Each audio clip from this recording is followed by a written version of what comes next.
Salut à tous, ici Reg, bienvenue dans la vidéo des meilleurs films de 2024. La dernière vidéo de l'année, c'était une belle année, cinéma, série, j'ai fait toutes les vidéos bilan. J'espère que vous avez passé une bonne année, on recommence évidemment dès cette semaine, l'année prochaine. Cette vidéo contiendra les meilleurs films de l'année, mais aussi quelques surprises et mentions honorables. Évidemment, je n'ai pas pu tout regarder, je prends en compte uniquement la date de sortie française. C'est mon avis personnel, avec le meilleur film à la fin. Ce n'est pas une vraie critique que je fais là, mais j'ai des critiques de tous ces films sur ma chaîne. J'ai fait des catégories, évidemment je ne vais pas vous spoiler et je compte sur vous pour me mettre votre avis dans les commentaires. Et il y aura en fin de vidéo aussi les récompenses de l'année, les Reg Awards si vous voulez appeler ça comme ça, car j'ai vu 225 films cette année, dont 133 sortis en 2024, et la liste complète est disponible sur mon Letterboxd. Mais avant de commencer cette vidéo, j'aimerais remercier le partenaire officiel de celle-ci, CyberGhostVPN et ses 30 millions d'utilisateurs et presque 5 sur 5 sur Trustpilot. Vous les connaissez, c'est le meilleur moyen de soutenir la chaîne, mais c'est surtout un service utile que j'utilise pour le coup quasiment tous les jours. C'est simple, je vous mettrai dans la description et dans le commentaire épinglé des sites web qui vous permettent de savoir dans quel pays se situe le film que vous voulez regarder. Ensuite, il faut changer de pays, que ce soit au Canada, aux États-Unis, en Suisse, en Belgique, en Italie, au Royaume-Uni. Il y a beaucoup de pays qui ont la VESTFR et même pour ceux que ça intéresse, la VF. Quelques exemples, sur Netflix, vous avez It Ends With Us, Bad Boys 4, Kung Fu Panda 4 et même Emilia Perez. Sur Prime Video, vous avez Challengers, l'un des meilleurs films de l'année. Sur Apple TV+,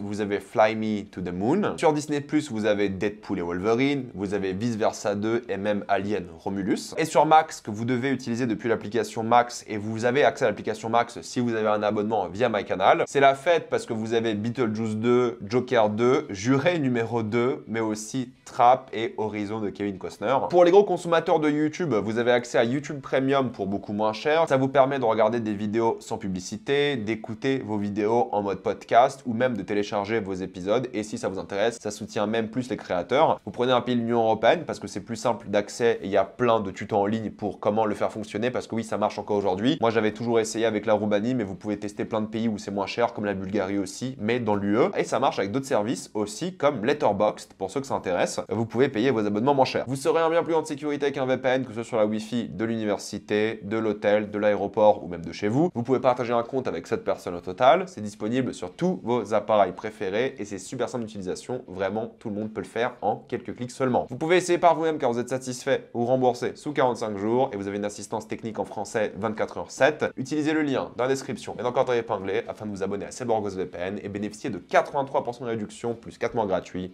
Foncez sur l'offre. Nous allons commencer avec la catégorie thriller car j'ai deux mentions honorables, avec la première étant Jeu antérieur sur Netflix qui était étonnamment très sympa, donc je peux le conseiller aussi vraiment, mais aussi Trap qui je sais va diviser, mais moi j'ai beaucoup apprécié. Mais du coup dans les meilleurs thrillers de l'année, j'ai envie de commencer avec aussi un film Netflix, Rebel Ridge. Me concernant, c'était une belle surprise ce Rebel Ridge, même si j'aime beaucoup le réalisateur, je m'attendais pas à autant apprécier, je pensais que c'était un film d'action assez banal entre guillemets, mais pas du tout. Ça se rapproche plus d'une sorte de Rambo premier du nom contemporain plus qu'autre chose. Un film qui parle, encore une fois, comme tous les films du réalisateur, de gens isolés, abandonnés par le système, de la ruralité. J'étais surpris à quel point c'était bien géré en termes d'ambiance, de scénario, mais surtout l'acteur principal qui, moi, m'a vendu du rêve. Belle révélation aussi me concernant. Je comprends pourquoi Rebel Ridge a cartonné, parce que c'est un vrai bon film, avec aussi l'une des meilleures fins de cette année, donc belle surprise qui mérite d'être vue, clairement. Mais encore une fois, c'est plus vibe thriller qu'action pour ceux que ça intéresse. Un autre thriller que j'ai vu sur Netflix, c'est le film italien Adagio. Adagio est l'histoire d'un jeune homme qui fait une énorme bêtise et il a plusieurs personnes sur le dos qui veulent l'attraper. C'est là qu'il va demander de l'aide à un ancien gangster réformé qui déteste son père, qui lui aussi est un ancien mafieux. Du coup, l'histoire, ça sera une sorte de fable générationnelle de mafieux qui ont vieilli, qui sont plus du tout en âge pour faire leurs histoires, mais qui doivent aider la nouvelle génération, pas forcément de mafieux, mais justement pour qu'ils s'en sortent de cette vie de criminalité. Et c'est extrêmement bien géré, encore une fois, en termes d'ambiance, de mise en scène, de suspense. Tu te demandes vraiment ce qui se passe, c'est très peu manichéen,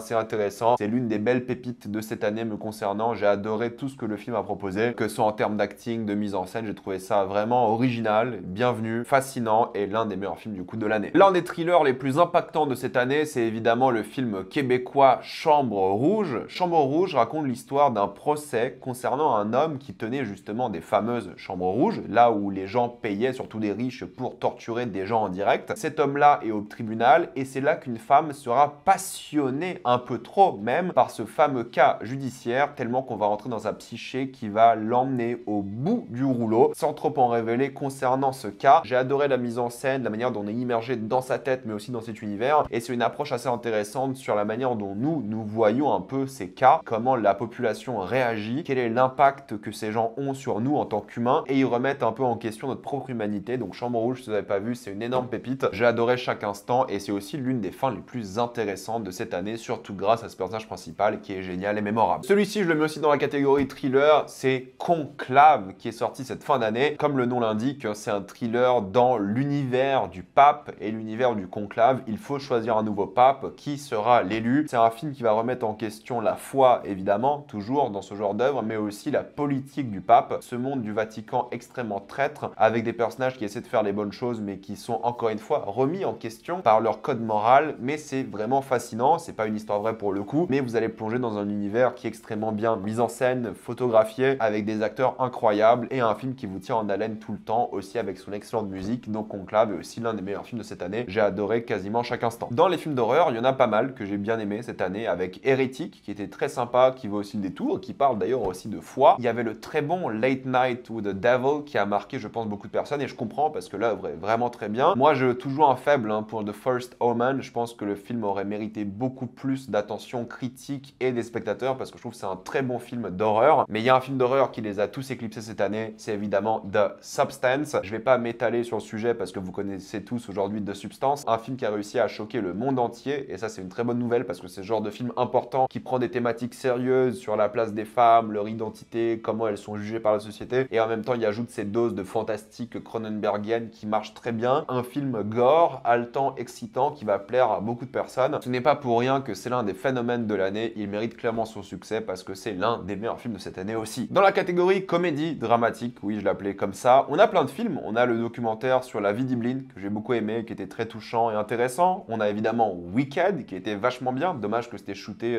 par un mec qui savait pas shooter tout simplement, parce que sinon il aurait été dans la liste des meilleurs films. Mais bon, c'était quand même très bien quoi. Avec un meilleur réalisateur, c'était au sommet. Beetlejuice 2, j'ai trouvé que la suite était très satisfaisante et très fun et avait bien compris son univers tout en rajoutant quelque chose de plus ou moins nouveau. Moi je reste un fervent défenseur de Twisters, j'ai trouvé que c'était l'un des films les plus fun, drôles et même un petit peu touchants de cette année tout en étant de l'action. Ouais, Twisters c'était bien et je maintiens. Et comment ne pas retourner un peu au Québec avec Vampire humaniste cherchant suicidaire consentant qui était vraiment très cool aussi et que je ne peux que vous recommander. Mais dans la catégorie de ces comédies dramatiques, on commence avec Pauvre créature qui je pense beaucoup de personnes ont adoré au premier visionnage au fur et à mesure des mois et peut-être même des années pour certains parce qu'en fonction des dates de sortie, on commençait à le mettre de côté, mais moi je pense que si je revois Pauvre créature, je l'adorerais de nouveau. Je pense que c'était une belle œuvre qui parle de sujets encore une fois très sérieux, qui est encore une fois dans son délire un peu abstrait à certains moments, normal vu le réalisateur, mais il a complètement assumé son délire. J'ai adoré les acteurs, j'ai adoré l'ambiance, j'ai adoré les nombreux visuels et j'ai adoré les thématiques de l'œuvre qui certes dérangent, mais c'est aussi un peu le but. Pour moi, ça reste un des meilleurs films de l'année et je m'en rappelle encore très bien parce que je pense qu'il a marqué beaucoup de personnes. Un film qui est pas beaucoup dans la discussion de cette année, c'est toujours compliqué parce que c'est des films qui sortent à la fois l'année dernière aux États-Unis et au début d'année chez nous, mais il faut pas les oublier comme May December. May December, pour rappel, c'est l'histoire d'une femme qui doit jouer le rôle d'une autre femme. C'est une sorte de biopic qu'ils sont en train de préparer. Du coup, elle s'insère dans la vie de cette femme de plus en plus au fur et à mesure et ça va poser énormément de problèmes. J'adore évidemment ce genre de cinéma. J'adore encore une fois le réalisateur. Je trouve qu'il a fait un beau travail. En termes d'acting, c'est super. J'ai aussi beaucoup aimé la fin pour le coup, mais je trouve que c'était une vraie démonstration sur l'art, sur comment on traite la vie des gens et plein de sujets que j'ai pas trop envie de spoiler qui méritent le détour. Donc ouais, May December, ça reste encore une fois l'un des meilleurs films de cette année et je vous recommande à tout le monde de le regarder. L'un des films que j'ai découvert très récemment pour le coup qui m'a mis une petite claque, c'est le film Hundreds of Beavers. C'est une sorte de comédie, vibe années 30, ruée sur l'or, vous savez la fameuse slapstick comédie. C'est un film muet en noir et blanc, mais 100% drôle, 100% innovant dans sa manière de faire les choses. C'est à la fois hommage, mais en même temps il utilise des technologies d'aujourd'hui. Ça fait très After Effects en effet visuel, mais ça qui est fort, 150 000 $, du coup ça coûtait que dalle, mais c'est la manière dont il va réussir à nous immerger dans son univers en nous faisant rigoler parce qu'il y a une idée, mais quasiment toutes les secondes. Je veux dire, il y a 1 million de gags, j'exagère peut-être un petit peu, mais à chaque fois que tu dis qu'ils n'auront plus d'idées, ils continuent, c'est 1h45 de pur plaisir, une comédie feel good hyper originale qui a un plaisir pur et dur. C'est l'un des meilleurs films de l'année, clairement. Si vous aimez ce genre d'œuvre, vous allez adorer et croyez-moi, c'est tellement inventif que vous n'allez pas pouvoir décrocher. Une belle pépite, drôle, touchante et qui parle de choses sérieuses aussi par rapport à l'homme, notre aspect un peu animal et la nature, donc franchement c'est très bien et croyez-moi ça va assez très loin et c'est ça qui est fun, sans oublier de nous faire rire et sourire à de nombreux moments. Le film français qui m'a beaucoup fait rire cette année, c'est Miséricorde. Pour le coup, je découvre le cinéma du réalisateur ici et c'est une sorte d'histoire d'un homme qui va retourner dans son village d'enfance suite au décès de quelqu'un qu'il connaissait et il va décider de rester. Il abandonne sa vie à la ville et va décider de rester tout en commettant des choses de plus en plus bizarres l'une après l'autre. J'ai pas envie de trop en révéler, mais c'est fou à quel point le film est drôle, tout en étant dramatique, tout en parlant de choses très sérieuses, un concept complètement fou, très français dans ce petit village, mais en utilisant un peu nos codes, notre culture, et en même temps en jouant dessus. Ça va complètement à bout de son délire. C'était un pur plaisir drôle, complètement assumé, et ça reste l'un de mes plus beaux souvenirs cinéma de cette année, tellement je savais pas dans quelle direction ça allait, et plus ça y allait, plus j'étais mort de rire. Et honnêtement, Miséricorde, c'est clairement l'un des meilleurs films de cette année. On va chez nos voisins cette fois-ci avec le film italien Il reste encore demain, le plus grand succès italien de l'année dernière. C'est une comédie dramatique sur les abus faits aux femmes, les violences conjugales, sous l'angle de la comédie, de la danse, dans un contexte d'après-guerre. Tout tourne autour du premier vote que les femmes ont le droit de faire d'un point de vue démocratique. On va plonger dans l'ambiance d'un pays à un moment très précis. J'ai adoré l'imagerie, encore une fois on est sur du noir et blanc qui est magnifique, j'adorais les acteurs, la réalisatrice qui joue dedans et a scénarisé le film. C'est honnêtement une belle œuvre et une comédie populaire comme on aimerait en faire plus souvent. On devrait peut-être s'inspirer de ça en France aussi quand on fait des comédies populaires, parce que oui, c'est un énorme succès, mais c'est un succès mérité. Honnêtement, si vous l'avez pas vu, foncez parce que c'est un véritable plaisir. Deux autres films que j'ai adoré cette année avec évidemment Challengers, l'un des meilleurs films de l'année pour moi, le trio complètement fou qui pue le sexe, la tentation entre homosexualité et tennis. C'est une expérience de mise en scène absolument chaotique et fun, techno, l'un des films les plus intenses, les plus fun, les plus dingues. Le trio est tellement bon. C'est un film qui parle de tentation, mais pas que évidemment. C'est l'un des films les plus mémorables de cette année. Je l'ai vu 2 fois pour le coup. Il n'y en a pas beaucoup de cette liste que j'ai vu 2 fois, mais il en fait partie tellement c'était dingue, tellement c'est une séquence de cinéma que tu as envie de revivre. Ça explose tous les curseurs et c'est ça qui est fun. J'ai adoré Challengers. Je pense que vous l'avez quasiment tous vu, mais c'est l'un des films les plus réussis et les plus mémorables de cette année. Si vous l'avez pas vu, honnêtement foncez parce que c'est une énorme claque. Et pour finir dans cette catégorie, il faut parler évidemment d'Anora. Anora, c'est bel et bien cette fable sur une travailleuse du sexe qui essaie de s'émanciper de sa classe sociale en épousant un riche milliardaire, ou en tout cas le fils d'un riche milliardaire russe, et ça se passe très très mal. La famille veut annuler le mariage, mais c'est pas aussi simple que ça, et du coup on rentre encore une fois dans un film chaotique, extrêmement drôle, qui nous plonge dans le désespoir d'une femme qui essaie, quoi qu'il arrive, de quitter son monde pour vivre un monde qui ne sera jamais atteignable pour elle. Donc c'est une belle fable sur le capitalisme, sur le rêve américain, tout en étant drôle, touchante, extrêmement bien joué. Rien à dire, c'est un des films les plus touchants, drôles et intéressants à voir cette année. Je pense que tout le monde peut l'apprécier parce que c'est l'une des plus belles œuvres de l'année. Cette année, en termes d'animation, il y a pas mal d'œuvres que j'ai beaucoup aimées, comme Look Back, que j'ai découvert récemment, le moyen métrage qui était vraiment très bien pour le coup. J'ai beaucoup aimé Transformers One, qui était étonnamment vraiment bien, je m'attendais pas à ça, c'est pour moi le meilleur film Transformers. Et j'ai aussi adoré Le Robot Sauvage, mais il y a un film qui a un peu éclipsé Le Robot Sauvage, c'est le film Flow, qui est donc une fable presque biblique d'animaux qui essaient d'échapper à la montée des eaux. Oui, on peut critiquer certaines choses comme le côté un peu trop jeu vidéo de l'œuvre, mais c'est une vraie œuvre universelle, poétique, sur l'Arche de Noé, tout en ayant un côté existentiel à l'œuvre. Un film muet, encore une fois, qui fonctionne très bien. Je pense que beaucoup d'entre vous vont apprécier. C'est une belle aventure qui se regarde très bien et qui mérite vraiment le détour. Mais mon film, je pense, d'animation préféré de l'année, c'était le film polonais La jeune fille et les paysans, qui raconte l'histoire d'une jeune femme dans son village qui sera de moins en moins appréciée par les gens de son village pour plein de raisons différentes. Alors c'est peut-être un peu de la triche parce que du coup ils ont filmé ce film avec des vrais acteurs et ensuite ils ont fait de l'animation par-dessus entre guillemets, mais ça compte quand même pour un film d'animation et c'est une belle œuvre qui est immersive, qui est touchante, qui est dure à regarder. C'est pas un film pour les enfants pour le coup, c'est vraiment un film adulte. Ça parle de thématiques sérieuses, surtout de la place de la femme, avec des choses qui résonnent encore aujourd'hui. Si vous l'avez pas vu, c'est clairement l'une des œuvres les plus touchantes et marquantes de l'année, même si c'est pas toujours facile à regarder. Dans la catégorie fantastique science-fiction, il y a pas mal de films que j'ai beaucoup aimé, comme le film chinois Creation of the Gods partie 1, qui aura le droit à sa partie 2 normalement l'année prochaine, peut-être dans 2 ans en France, on verra bien. C'était impressionnant, ça valait le détour même si c'était imparfait. Et honnêtement, La planète des singes, le nouveau royaume était très sympa, je m'attendais pas à autant apprécier, je pensais que ça allait être bien pire, mais ça l'était pas, c'était très bien. Mais en termes des meilleurs films fantastiques science-fiction de l'année, on commence avec Godzilla Minus One. Je sais que beaucoup vont dire que Godzilla Minus One est sorti l'année dernière chez nous, mais vu qu'il est sorti que pendant 2 jours, et cette année-là, il a eu le droit à sa vraie sortie cinéma, c'est cette année-là que je l'ai vu, et honnêtement, énorme claque, ça fait partie des nombreux films que j'ai achetés en Blu-ray cette année. C'était impressionnant de A à Z, c'est pour moi la meilleure œuvre Godzilla que j'ai vue, parce que ça n'a pas oublié les humains, ils sont vraiment intéressés à leur situation. C'est un film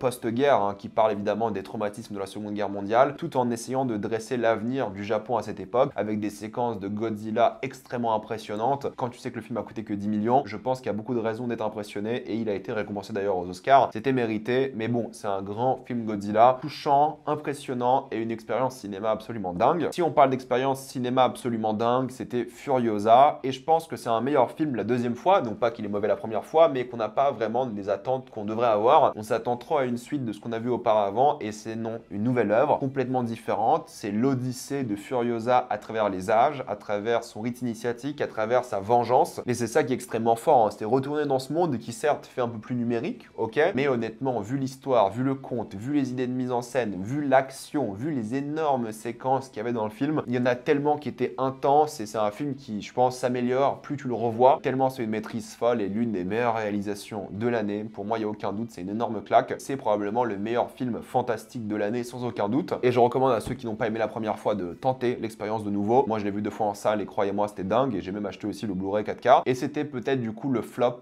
le moins mérité de l'année. Et ça, c'est toujours triste. Mais il ne faut pas oublier, évidemment, dans le monde de la science-fiction, Dune 2. Dune 2, c'était aussi une claque hein, visuelle, émotionnelle, une sorte d'aventure absolument dingue dans une culture, dans les choix que doivent faire une communauté pour survivre, dans un film de guerre à certains moments assez intense, avec un super casting, des effets spéciaux incroyables, une musique de dingue. C'était l'une des œuvres les plus impactantes, l'une des meilleures œuvres cinéma de l'année en termes d'expérience aussi. Je suis littéralement allé dans un autre pays pour le revoir au cinéma. C'était l'un des films les plus impressionnants de l'année, je pense qu'il n'y a aucun doute là-dessus. Vous allez avoir les frissons, vous allez sentir plein de choses. C'était une grande œuvre et moi je défendrai toujours Dune 2. Je pense que c'est un grand film et ça ne m'étonne pas qu'il soit dans le top de beaucoup de personnes parce qu'on n'en fait pas beaucoup des grands films épiques comme ça. Ils sont de moins en moins et il faut célébrer aussi ce genre de succès. Bon, c'était un grand succès, mais c'était clairement mérité. Dans la catégorie drame, nous avons plein de mentions honorables de films que j'ai beaucoup aimés. Nous avons évidemment Priscilla, qui était très sympa. Nous avons Juré numéro 2, qui mérite aussi le détour. L'histoire de Suleiman était vachement bien. The Apprentice était très cool aussi pour le coup. Megalopolis, moi je le défendrais, je pense. The Bike Riders est un peu tombé dans l'oubli, mais c'était vachement bien. Et honnêtement, Monkey Man, c'était très cool aussi pour un premier film d'un gars qui s'est lancé dans l'action avec pas beaucoup de budget. Ça méritait aussi le détour, même si c'était imparfait. Mais l'un des oubliés de cette année, je pense que reste Iron Claw, qui n'a pas eu le succès escompté. Je pense que ça n'attirait pas beaucoup de monde de se dire qu'ils vont voir un film sur le catch, mais en fait, c'est pas un film sur le catch, c'est un film sur le deuil, sur le chagrin, sur une famille. C'est un drame familial avant tout, avec le catch qui est là présent, mais il n'y a rien de catch dedans, quoi. C'est vraiment l'histoire, un biopic d'une famille qui a beaucoup souffert. C'était étonnamment mélancolique, très bien joué par les nombreux frères et pas que par tous les membres de la famille. Il y avait de nombreuses belles séquences et c'est dommage qu'il soit déjà un petit peu tombé dans l'oubli. J'espère qu'il aura le droit à un second souffle parce que le film était vachement bien, mais c'était un flop en tout cas chez nous en France. Et moi je le défendrais parce que c'était une œuvre touchante, bien jouée et de loin la meilleure performance d'ailleurs de Zac Efron. Donc honnêtement, donnez sa chance au film. Là pour le coup, c'est un énorme succès sur Netflix. C'était Le Cercle des Neiges. Ça fait toujours plaisir de voir ce réalisateur derrière un film comme ça, qui était aussi une histoire vraie, extrêmement dure à regarder, prenante, une grande réussite dramatique, une immersion assez folle dans comment ce groupe a essayé de survivre quoi qu'il arrive, comment ils ont souffert, comment ils ont fait des sacrifices. Ce n'était évidemment pas facile à regarder, mais je pense que c'est une œuvre importante et je pense que beaucoup de personnes l'ont adoré à juste titre parce que c'était vachement bien. Mais ça aussi, c'est sorti en tout début d'année, donc il y a peut-être des gens qui l'ont déjà oublié. Une autre œuvre importante pour moi, c'est Moi, Capitaine. C'est l'histoire d'un jeune immigré qui va traverser l'Afrique afin d'immigrer en Italie et c'est le genre de film que tu regardes, tu te demandes comment est-ce qu'il y a des gens qui votent encore extrême droite parce que c'est exactement ça, c'est l'histoire d'un homme dont on va remettre en question un peu toute la vie, pourquoi il immigre, qui il est, pourquoi il fait ça. Ces nombreux périples avec une dose de spiritualité qui est vraiment très intéressante, de nombreuses péripéties, les unes les plus horribles que les autres. C'est une belle œuvre qui, on va dire, déconstruit un peu tout ça, tout en étant touchante, belle et artistiquement très prenante. Donc honnêtement, si vous l'avez pas vu, foncez. Et si on parle de films sur l'immigration, il faut parler évidemment de Green Border, qui est un peu moins un film sur l'immigration, mais plus un film géopolitique, dans le sens où c'est l'histoire de la Biélorussie qui envoie des immigrés de plein de nationalités différentes, mais surtout musulmans en Pologne. Et la Pologne, évidemment, qui le refuse parce que c'est une frontière et ça marche comme ça. Et ça va parler évidemment des abus de la part des policiers polonais, biélorusses, de comment les pays, et même l'Union européenne, hein, qu'on critique beaucoup dans ce film, vont déshumaniser ces gens-là, vont les mettre au sol et comment les gens vont essayer de les aider, leurs histoires. Donc on va voir le point de vue de plusieurs personnes, les immigrés forcément, la police, le petit village qui vit à côté de la frontière, qui est devenu extrêmement xénophobe, les associations qui veulent les aider. C'est un grand film important d'une réalisatrice qui a souvent fait ce genre de film, donc honnêtement ça vaut vraiment le détour, même si c'est évidemment très déprimant aussi. Ça fait partie de ces films d'immigration qui sont très importants à voir. Ensuite Ensuite, nous avons le film Bastarden. C'est un drame historique danois avec Mads Mikkelsen. C'est l'histoire d'un homme qui, après avoir servi dans l'armée durant de nombreuses décennies, veut juste avoir du terrain et cueillir des plantes. Malheureusement, le seigneur du coin, vu que c'est un système encore très féodal, le refuse. Et c'est là que va commencer une sorte de rivalité entre les deux, qui sera entremêlée de plein de coutumes, cultures différentes, mais aussi de personnages qui vont beaucoup évoluer, qui seront très peu manichéens, parce qu'ils sont à la fois problématiques, disons les choses, détestables, mais aussi attachants. Si vous voulez voir un drame historique sur la vengeance qui est vachement bien et européen, c'est celui-ci qu'il faut regarder cette année. 2 heures qui crée une vraie mélancolie et qui passe vraiment bien. Donc n'hésitez pas à le voir, c'est vachement cool. Celui-ci, vous allez me détester pour, mais je considère que c'est un des meilleurs films de l'année, c'est évidemment Gladiator 2. Pas facile hein, de faire une suite à Gladiator après tant d'années et de réussir à, non pas forcément égaliser l'œuvre originale pour beaucoup, mais s'en rapprocher de très près. C'est une œuvre qui est à la fois douce, violente, belle, qui parle d'héritage, qui est généreuse en termes d'action, de visuel, d'immersion. C'était une belle réussite en termes d'acting. Je pensais pas qu'on pouvait faire une suite à Gladiator et autant réussir. J'ai beaucoup défendu ce film et je le défendrai encore. C'est l'un des meilleurs films de l'année, l'une des meilleures expériences de l'année. Un petit bijou pour moi, il n'y a rien à dire. Ensuite, si on reste avec certains acteurs de Gladiator 2, il faut parler de All of Us Strangers. Au début, je pensais que c'était une romance gay, mais en fait, pas du tout. On a là un Andrew Scott magistral qui va nous parler via son personnage de chagrin, de deuil, de comment ne plus vivre dans le passé, essayer d'avancer, comment réussir à vivre avec ses souffrances. Et c'est ça qui est très beau. C'est un film très émouvant, très contemplatif aussi à certains moments. C'est une belle œuvre, difficile à regarder, qui va vous marquer pour le coup, parce que c'est l'une des œuvres les plus touchantes de l'année. Ne passez pas à côté. Pas facile, mais beau et clairement mémorable. Un petit retour au Japon avec Le Mal n'existe pas. C'est l'histoire d'une société japonaise de Tokyo qui a envie d'installer un glamping dans un village japonais, sauf que les habitants refusent, mais ils ne peuvent rien faire. Les habitants se voient donc obligés d'aider l'entreprise à installer ce glamping qui va détruire la nature et probablement la ville. C'est là que le film va devenir intéressant. Je ne vais pas trop vous en révéler, mais c'est l'un des films les mieux réalisés de l'année, aussi les plus touchants, les plus intéressants sur ce qu'il veut dire thématiquement. Plus ça avance dans le film, plus vous allez être surpris. Il y aura beaucoup cette dichotomie entre la nature, le village, la grande ville, le capitalisme, bref, ça va assez loin. Vous allez adorer les personnages, vous allez adorer ce qu'ils représentent, et c'est l'un des films les plus marquants et les plus mémorables de l'année, qui est clairement dans l'air du temps, et c'est ça qui est fort aussi. Et si on parle de film qui est dans l'air du temps, comment ne pas citer Les Graines du Figuier Sauvage, le film qui a fait exiler réalisateurs et actrices du film, car il parle évidemment de la situation catastrophique des femmes en Iran, un film contestataire, presque révolutionnaire, qui va se concentrer évidemment sur une famille et le père qui bosse dans le gouvernement iranien, et la famille composée de femmes qui va commencer à se rebeller contre ce père. Même si le film n'est pas parfait à certains moments, je suis un peu déçu de certaines séquences à la fin. Je trouve qu'il reste vraiment hyper intéressant dans son approche, la manière dont il a été filmé, surtout en huis clos ou presque durant le début du film, mais c'est surtout l'approche par rapport à l'information, par rapport aux réseaux sociaux, par rapport à la propagande qui était vraiment intéressante et qui marque, je pense, un pilier dans ces films de l'année qui ont des choses à raconter politiquement tout en racontant une histoire qui est forte. C'est aussi l'une des plus belles fins de l'année au final, même si j'ai des problèmes avec ce qui se passe avant la fin. C'est un grand film que je ne peux que vous conseiller aussi et c'est un film important. Maintenant, je me permets de prendre mon téléphone pour parler des récompenses de l'année. On va commencer avec meilleur acteur principal. Nous avons tous les deux choisi Ralph Fiennes. Meilleure actrice principale, vous avez choisi Demi Moore dans No Substance et moi j'ai choisi Mikey Madison dans Anora. Meilleur acteur secondaire, c'était pas facile pour moi me concernant, mais vous avez choisi Denzel Washington et j'avoue que j'ai aussi choisi Denzel Washington, mais j'ai beaucoup galéré, j'ai beaucoup réfléchi. Meilleure actrice secondaire, vous avez choisi Margaret Qualley dans The Substance, moi j'ai choisi Sandra Hüller dans La Zone d'intérêt. Meilleur casting, vous avez choisi Dune 2, là j'ai beaucoup hésité aussi, mais j'ai choisi Conclave. Meilleur costume, vous avez choisi Furiosa, j'ai choisi Conclave aussi. Meilleur décor, nous avons tous les deux choisi Dune 2. Meilleurs effets spéciaux, de même, c'était pour Dune 2. Meilleur réalisateur, vous avez choisi Denis Villeneuve, moi j'ai choisi Jonathan Glazer. Meilleur scénario original, vous avez choisi The Substance, moi j'ai choisi Anora. Meilleur scénario adapté, vous avez choisi Dune 2, moi j'ai choisi Conclave. Meilleur maquillage, vous avez choisi The Substance, j'ai choisi Furiosa. Meilleur montage, vous avez choisi Furiosa, j'ai choisi Challengers. Meilleur plaisir coupable, vous avez choisi Megalopolis. Moi j'avoue que j'ai choisi One Life parce que j'ai pas mal chialé pour un film qui est pas si incroyable que ça, mais qui a été volontairement tire-larme. Meilleur son, vous avez choisi Challengers, j'ai choisi Dune 2. Meilleure bande-annonce, nous avons tous les deux choisi Furiosa. Meilleure scène, vous avez choisi la fameuse scène de Dune 2, et je comprends, j'ai failli la choisir aussi, mais j'ai choisi personnellement la fin de La Zone d'intérêt. Meilleur personnage, nous avons tous les deux choisi Furiosa. Meilleure chanson originale, tous les deux El Mal d'Emilia Perez, mais en même temps je n'ai pas vu beaucoup cette année, j'avoue. Meilleure cascade, Furiosa pour tous les deux. Meilleur documentaire, vous avez choisi No Other Land, et j'avoue que je n'en ai pas vu cette année des documentaires, donc je vous accorde No Other Land. Meilleur film hors anglophone et hors francophone, vous avez choisi Les Graines du Figuier Sauvage. Meilleure affiche, vous avez choisi Challengers Wars, j'ai choisi La Zone d'intérêt. Meilleur film d'animation, vous avez choisi Le Robot Sauvage, j'ai choisi La Jeune Fille et les Paysans. Meilleure photographie, nous avons tous les deux choisi Dune 2. Meilleure musique, donc composition, nous avons tous les deux choisi Challengers. Et meilleur film, vous avez choisi Dune 2, alors que moi j'ai choisi La Zone d'intérêt. La Zone d'intérêt, je pense que c'est le genre de film qu'on fait pas souvent. C'est un film générationnel, hein, presque raconter de nouveau l'histoire de l'Holocauste sans retomber dans les mêmes travers habituels, le raconter sans le montrer, mais tout en racontant énormément de choses, en plongeant dans la psychologie de cette famille, d'une société, de choses qui résonnent encore aujourd'hui, et Dieu merci que ça résonne, il faut jamais oublier, pour ne pas les reproduire, même si on voit que dans le monde entier, on continue de reproduire des choses atroces comme ça, sans rien dire. Donc c'est un film dans l'air du temps, tout en parlant de thématiques du passé, donc il arrive à faire rebondir le passé et le présent de manière parfaite, surtout par rapport à sa fin. C'est l'une des meilleures fins que j'ai vues de l'histoire du cinéma, sans aucun doute. C'est un film brillant, fort, le concept qui ne s'essouffle d'après moi jamais. C'est l'un des films les plus prenants, les plus importants, les plus touchants, et c'est l'une des plus grandes claques que personnellement j'ai pris de ma vie au cinéma. Je l'ai vu une fois et je n'ai pas du tout envie de le revoir, même si j'ai acheté le Blu-ray